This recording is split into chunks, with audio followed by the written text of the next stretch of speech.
तो दोस्तों अभी हम सीखने वाले filter and sort formula. But ये फार्मूला जो है ना, फिल्टर और सॉर्ट फार्मूला, बेसिकली ये एक्सेल 2021 या ऑफिस 365 अगर आपके पास है तो ही काम करेगा। पहले डिस्क्लेमर बता देता हूँ। और अगर आपको इसकी प्रैक्टिस करनी है तो आप ऑफिस 365 ऑनलाइन फ्री में इस्तेमाल कर सकते हैं। बस माइक्रोसॉफ्ट की वेबसाइट पे जाओ, अपना एक माइक्रोसॉफ्ट का अकाउंट बना दो और ऑफिस 365 वहाँ पे ऑनलाइन फ्री में इस्तेमाल करने के लिए मिल जाता है। ओके, लेकिन ऑनलाइन चलेगा, वो डाउनलोड वगैरह करके यूज़ करना है तो भाई उसका पेड वर्जन होता है। फिलहाल अगर आपके पास एक्सेल 2021 भी है, नया वर्जन, नया लैपटॉप लिया आपने, उसमें मिल जाता है। तो इसमें आप ऑफिस 365 के सारे फॉर्मूलाज लगभग यूज़ कर सकते हैं। तो अभी हम फिल्टर और सॉर्ट फार्मूला प्रैक्टिकली देखते हैं। तो चलिए, यहाँ पे डेटा आपके सामने है।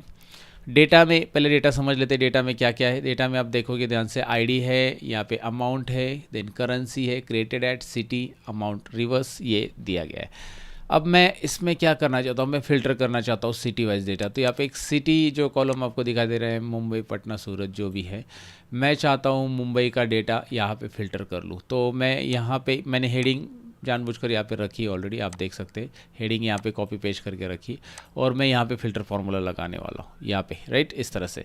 सो मैं इज़ इक्वल टू यहाँ पे फ़िल्टर फार्मूला लगा देता हूँ। फिल्टर में एकदम आसान फार्मूला, ये क्या करता है देखिए, ये डायनामिक हो जाता है। जो हमने ऑलरेडी 5 नंबर पार्ट में मैंने आपको फिल्टर, एडवांस फिल्टर बताया था ना, उसका काम यहाँ पे ये फिल्टर फार्मूला कर लेता है।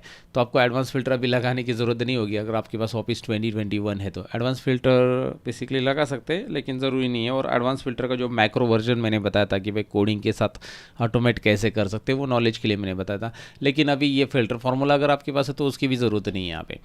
तो यहाँ पे है क्या, बेसिकली एरे कोमा इंक्लूड और इफ एम्प्टी, अगर एम्प्टी है तो क्या देना है। तो फिलहाल एरे में देता हूँ। तो एरे में मैं क्या दूंगा, एरे में मैं यहाँ से डेटा पुल कर लूँगा, पूरा का पूरा डेटा। ये देखिए, ये हमारा डेटा है, ये पूरा है आपका A2 से G2, ये पूरा का पूरा डेटा है। और उसके बाद कंट्रोल शिफ्ट डाउन एरो मैंने सेलेक्ट किया, उसके बाद कंट्रोल बैक स्पेस, ऊपर आ गया मैं फॉर्मूला में यहाँ पे, और कोमा करेंगे, राइट। कोमा करने के बाद इंक्लूड, इंक्लूड क्या होगा इसमें, इंक्लूड होगा, अभी मैं कंडीशन दूंगा कि भाई मुझे क्या करना है। ये जो कॉलम है, ये कॉलम देखिए, ये कॉलम सिटी कॉलम जो है ना, इस सिटी कॉलम में कंडीशन देना है। देखिए आप एक काम कर सकते हैं, ऐसा ज़रूरी नहीं कि आप ये रेंज ही सिलेक्ट करें, आप पूरा पूरा एरे ले सकते हैं। आपको लगता है कि डेटा और भी बढ़ने वाला है, फिक्स रेंज नहीं है, तो आप पूरा ऐसा एरे ले लो, फिर कोमा करके इंक्लूड में ये कॉलम ले लो। ओ सॉरी, ये कॉलम क्यों लेना है, क्योंकि इसमें हमारा क्राइटेरिया है। तो इंक्लूड में हमें देना पड़ेगा कि भाई ई कॉलम इज इक्वल टू क्या देना है, मुंबई, पुणे, जो भी है सिटी का नाम आपको इन्वर्टेड कोमा में देना है। और उसके बाद लास्ट आर्ग्यूमेंट जो है इफ एम्प्टी, आपने अभी नहीं दिया तो भी चलेगा, एंटर कर लो, you are getting your result, right. इस तरह से प्रॉपरली आपको रिजल्ट मिल रहा है। आपको खाली रेंज सेलेक्ट करने की ज़रूरत नहीं है, आपने पूरे कॉलम लिया। आपको पूरा कॉलम इसलिए लेना, आगे चलकर डेटा बढ़ भी गया तो भी ऑटोमेटिकली यहाँ पे नया मुंबई का रिकॉर्ड आ चुका है तो वो यहाँ पे आ जाएगा। अगर मैं नीचे ऐड करूँगा तो भी ऑटोमेटिक, या फिर कहीं पे मुंबई के हट के अगर मैं यहाँ पे पुणे कर देता हूँ, मुंबई को पहला रिकॉर्ड हटा दिया, ज़रा पहले रिकॉर्ड पे ध्यान दीजिए, यहाँ पे वो हट गया, राइट। जहाँ मुंबई है मैंने पुणे कर दिया तो ऑटोमेटिकली वो एक रिकॉर्ड यहाँ से यहाँ पे मैंने पुणे कर दिया, ये देखिए। तो यहाँ पे एक एक रिकॉर्ड कम हो रहा है, डायनामिकली हो जाता है ये। दोबारा देखिए फिल्टर कैसे लगाना है, एक बार मैं फिर से समझा देता हूँ। पहले तो उसको एरे देना है, आपको फिल्टर लगा दिया, पहले तो एरे देना है, फिर इंक्लूड देना है। तो एरे मैंने पूरा ले लिया, उसके बाद कॉमा करेंगे इंक्लूड, इंक्लूड मतलब कौन से कॉलम में से होना चाहिए वैल्यू, तो आप यहाँ पे दे सकते हैं। और यहाँ पे देना है इज इक्वल टू मुंबई, आपने दे दिया। मुंबई इन्वर्टेड कोमा में लिखो, पुणे लिखना तो पुणे इन्वर्टेड कोमा में लिखो। और अगर आप चाहते कि भाई इसे डायनामिक रखो तो आप यहाँ पे क्लिक करो और एंटर कर दो। अब मैंने यहाँ पे क्यों क्लिक किया, यहाँ पे क्यों क्लिक किया, ऐसा मुझे कहना है। तो इसका रीज़न क्या है, यहाँ पे मैं लिखूँगा अभी मुंबई, मुंबई, ओह क्या बात है, राइट, आ गया मुंबई का रिकॉर्ड। और मैंने ऐसा क्यों सिटी लिखी है यहाँ पे, जो कि है ही नहीं रिकॉर्ड इसमें, राइट। मैंने लिख दिया यहाँ पे कोई भी, अभी पटना है, यहाँ पे दिल्ली है, सूरत है, अहमदाबाद लिख दिया, जो कि रिकॉर्ड है ही नहीं यहाँ पे अहमदाबाद का। तो यहाँ पे कैल्सी करके कुछ एरर आ रहा है, तो रिकॉर्ड नहीं है, वो पर्टिकुलर मिल नहीं रहा है, ब्लैंक है। तो इफ एम्प्टी में हम लिख सकते हैं no record found, inverted comma में इफ एम्प्टी दिखाई दे रहा है, ये लास्ट वाला। तो इसमें मैंने ऐड कर दिया नो रिकॉर्ड फाउंड, रिकॉर्ड ही नहीं मिला। आपने वो प्रॉपर लिखा, तो उसका रिकॉर्ड आ जाएगा सूरत। तो यहाँ पे अपने पुणे लिखा, पुणे का रिकॉर्ड आएगा। फिर इसे आप ड्रॉप डाउन बना सकते हैं डेटा वैलिडेशन की मदद से, जो मैंने ऑलरेडी पढ़ा है आपको डेटा वैलिडेशन। और यहाँ पे सिटीज़ ऐसे सेलेक्ट करोगे, जैसे ड्रॉप डाउन बनाना है तो डेटा में जाओ, डेटा में वैलिडेशन, ओह डेटा क्लिक ही नहीं हुआ, there is a problem I think so. Data highlight हो चुका है बट लोड नहीं हो रहा है, बट इट इज़ ओके, उसका मन नहीं लोड होने का लगता है, तो लेट हिम लोड। चलो फाइनली लोड हो गया। डेटा में जाकर डेटा वैलिडेशन में जाओ, कभी कभार हो जाता है। यहाँ पे सेटिंग में जाओ, यहाँ पे लिस्ट में जाओ, लिस्ट में जाके यहाँ पे हमें सोर्स लेना पड़ेगा दोस्तों। तो सोर्स में मैंने कर्सर रख दिया और यहाँ पे मैं क्या करूँगा, यहाँ पे मैं लिख दूंगा सिटी, या फिर मैं सिलेक्ट कर लूँगा, अगर मेरे पास कहीं पे यूनिक पड़ी है तो मैं उसे सिलेक्ट कर लूँगा। तो मैं यहाँ पे फ़िलहाल लिख ही देता हूँ जितनी सिटीज़ है, मुंबई, सूरत, पुणे, क्या सूरत है, क्या सूरत है, अहमदाबाद भी है, वो स्पेलिंग मैंने वहाँ पे अलग लिखा था इसलिए नहीं आया था, तो ओके। और यहाँ पे दिल्ली भी है, अहमदाबाद भी है, जितनी भी सिटीज़ आप ले लो, एग्जांपल के लिए मैं 2-4 ही लेता हूँ और आपको मैं बस ड्रॉप डाउन बना के दिखाना चाहता हूँ। ओ मैंने ये ड्रॉप डाउन यहाँ पे बना दिया, ऊपर चाहिए मुझे, ओके करो, यहाँ पे चाहिए ड्रॉप डाउन। अब सूरत क्यों नहीं आ रहा है, पुणे भी नहीं आ रहा है, एक बार फार्मूला देख लीजिए। ओह फार्मूला में रेफरेंस एरर आ गया, मैं इसे सेलेक्ट करता हूँ, इस सेल को क्लिक करता हूँ और यहाँ पे comma enter, reference error formula में था। अब देखिए सूरत भी, मुंबई भी और यहाँ पे दिल्ली भी। तो यहाँ पे क्विकली अभी क्या हो रहा है, फ़िल्टर हो रहा है ड्रॉप डाउन में से। तो हमने बस ये फार्मूला यहाँ पे लगा दिया है, आपको कैसे फार्मूला लगाना है डेफिनेटली समझा होगा। अब यहाँ पे ज़रूरी नहीं कि भाई ये सिटीज़ ही ले, आप चाहते हो सपोज़ मुझे कुछ अलग चीज़, जैसे यहाँ पे एक वैल्यूज़ है तो मैं चाहता हूँ 1000 के ऊपर की अमाउंट के रिकॉर्ड्स मुझे दिखाई दे, तो उसका भी फ़िल्टर हम लगा सकते हैं। करना क्या है, फ़िल्टर और एरे पहले दे दो, आपको तो पता ही है एरे ऐसा देते हैं, बस कोमा, इसके बाद ये कॉलम लेंगे हम अभी, बी कॉलम, और B column is greater than equal to 1000 और उसके ऊपर के सारे रिकॉर्ड्स 10,000 हो गया भैया। और ये दिखाई दे, अगर एम्प्टी है तो क्या लिखना है वो भी लिख सकते हैं आप। फिलहाल मैं इसे ब्रैकेट क्लोज करके एंटर करता हूँ, तो 1000 के ऊपर के सारे रिकॉर्ड दिखाई दे रहे हैं। ओके, ये नंबर वैल्यू में क्या होता है कि नंबर जब आप लिखते हो तो आपके हेडर्स भी यहाँ पे आ जाए, तो आपको अलग से हेडर लिखने की ज़रूरत नहीं।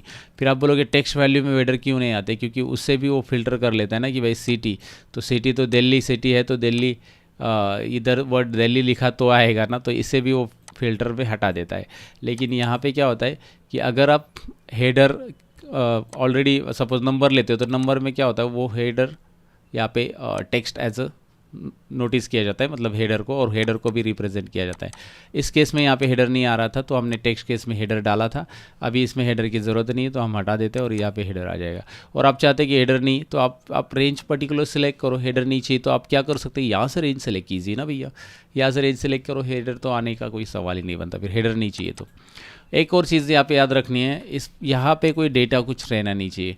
यहाँ पे डेटा है और यहाँ पे जाकर आप फार्मूला लगा रहे हो, सपोज एग्जांपल के लिए फार्मूला मैं यहाँ से कट कर देता हूँ, अभी कट कर दिया और यहाँ पे मैंने कुछ डेटा रखा और यहाँ पे मैंने फार्मूला लगा दिया, तो ये एरर आएगा, स्पिल, याद रखिए। ओके, तो ये नहीं होना चाहिए। यहाँ पे डेटा है तो हटा दो उसे, है ना। उस रेंज में डेटा कहीं पे भी रहना नहीं चाहिए, इस रेंज में पर्टिकुलर यहाँ पे अगर कहीं पे भी डेटा है तो वो आने वाला नहीं है। सो ग्रेटर देन 1000 आपको समझ में आए, और इस केस में भी आप ग्रेटर देन 1000 की जगह यहाँ पे ये जो है 1000 की जगह सेल सेलेक्ट कर सकते कोई भी, और फिर एंटर कीजिए। अब यहाँ पे आप लिख दीजिए 1000, ये आ गया। इधर 500 लिख दीजिए, ये 200 लिख दीजिए, 100 लिख दीजिए, तो 100 के ऊपर के जितने भी ट्रांजेक्शन्स है वो सारे आ जाएंगे। सो आपको आइडिया आ चुका है फ़िल्टर कैसे काम करता है। अब सॉर्ट भी देख लेते हैं ना, ये फ़िल्टर को यहाँ पे छोड़ देते हैं ऐसे ही, और सॉर्ट देख लेते हैं। मैं फ़िल्टर को राइट में भेज देता हूँ। कैसे भेजेंगे राइट में, कुछ कंट्रोल प्लस बटन प्रेस करके हम यहाँ पे मल्टीपल कॉलम्स इंसर्ट कर सकते हैं, और ये बहुत ही ज़्यादा कॉलम इंसर्ट हो गए। चलो ठीक है, तो ये राइट में चला गया है। प्रैक्टिस के लिए आपके पास फॉर्मूला वैसे दिखाई देगा। तो अभी मुझे सॉर्टिंग करना है। सॉर्टिंग मतलब असेंडिंग डिसेंडिंग, आपको पता है ऑलरेडी। तो मुझे अमाउंट कॉलम को डिसेंडिंग ऑर्डर में रखना है, डायनेमिक सॉर्ट यहाँ पे हम करने वाले हैं। तो यहाँ पे मैंने कुछ हेडिंग वगैरह नहीं रखा है, तो मैं डायरेक्टली क्या करूँगा, सॉर्ट फार्मूला लिखूँगा। सॉर्ट फार्मूला में क्या क्या चीज़ें आपको मिलती है, array, sort index, sort order and by column. Column करना है या रो करना है, तो बेसिकली रो ही रहता है, तो लास्ट वाला आर्ग्यूमेंट हम नहीं भी देंगे तो भी चलेगा। बाय रो ही ज़्यादातर हम सॉर्ट करते, बाय कॉलम भी ऑप्शन उन्होंने दिया है। तो अब मैं यहाँ पे क्या करूँगा, इसे सेलेक्ट कर लूँगा, राइट। यहाँ पे पहले डेटा पूरा सेलेक्ट कर लो, फिर उसके बाद यहाँ पे कॉमा देना है। सॉर्ट इंडेक्स, आपको कौन से कॉलम को सॉर्ट करना है, मतलब A column, B column, C column, तो उसका नंबर दे दो। तो बी कॉलम वाइज चाहिए मुझे, अमाउंट वाइज डिसेंडिंग ऑर्डर चाहिए, तो पहले मैंने बी कॉलम का यहाँ पे नंबर दिया। सॉर्ट इंडेक्स होने के बाद कॉमा दे दो।